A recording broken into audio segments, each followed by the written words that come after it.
नमस्कार सभी को। अब स्कॉर्पियन में ना एक तो बहुत बड़ी कमी है ये कि इसमें ये कि देखो ये छिड़ की सी आवाज़ ये स्पीकरों में से आती रहती है। इसको देखो बंद करने के बाद भी अभी देखो ये बंद कर दिया है एंड स्टिल जो आवाज़ है ये सुनाई दे रही होगी आप सभी को। और काफ़ी बार इसकी मैं भी जैसे कंप्लेन कर चुका हूँ सर्विस सेंटर में, इसका कोई सॉल्यूशन नहीं है।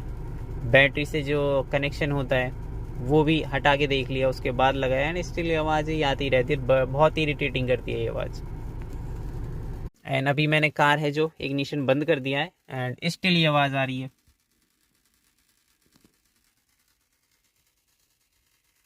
और ये बहुत इरिटेटिंग लगती है।